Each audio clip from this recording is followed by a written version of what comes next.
60 বছৰীয়া হ'ল ঐতিহ্যমণ্ডিত গুৱাহাটী মহাবিদ্যালয়। শনিবাৰে মহাবিদ্যালয়খনৰ 60 বছৰ সম্পূৰ্ণ হোৱাত হীৰক জয়ন্তী মহোৎসৱ উদযাপন কৰা হয়। বৰ্ণাঢ্য কাৰ্যসূচীৰে অনুষ্ঠিত হয় অনুষ্ঠানত নিৰ্দিষ্ট বক্তা হিচাপে উপস্থিত থাকে অসম লোকসেৱা আয়োগৰ অধ্যক্ষ ভাৰত ভূষণ দেৱ চৌধুৰী। মুখ্য অতিথি হিচাপে উপস্থিত থাকে শিক্ষাবিদ বলীন্দ্ৰ কুমাৰ শৰ্মা। অনুষ্ঠানত উপস্থিত থাকে সদৌ অসম ছাত্ৰ সন্থাৰ সভাপতি উৎপল শৰ্মা। এভাৰেষ্ট বিজয়ী তৰুণ শইকীয়াৰ লগতে মহাবিদ্যালয়খনৰ শিক্ষক শিক্ষয়িত্ৰী ছাত্ৰ ছাত্ৰীসকলৰ লগতে প্ৰাক্তন ছাত্ৰ ছাত্ৰীসকলেও উপস্থিত থাকে।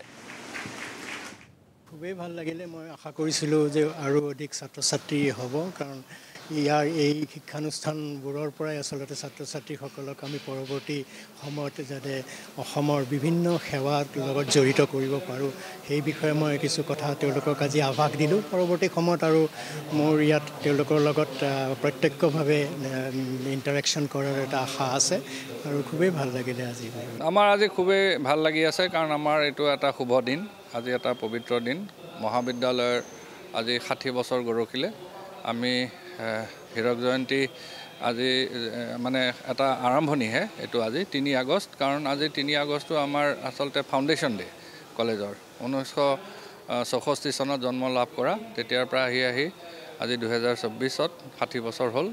আমি এটা আৰম্ভণিৰ অনুষ্ঠান আমি কৰিছোঁ আৰু এই অনুষ্ঠানটো আজি দিনজোৰা কাৰ্যসূচী। আমি নৱেম্বৰ মাহত আকৌ এবাৰ সামৰণি অনুষ্ঠান পাতিম। সেইটো আমি আৰু অকণমান ভালকৈ আৰু অকণমান ডাঙৰকৈ পাতাৰ ইচ্ছা আছে। গুৱাহাটী মহাবিদ্যালয়ে গৌৰৱেৰে সৈতে 60টা বৰ্ষ অতিক্ৰম কৰিছে আৰু আজিৰে পৰা তেওঁলোকৰ হীৰক জয়ন্তী বৰ্ষৰ আৰম্ভণি অনুষ্ঠানৰ আয়োজন হৈছে।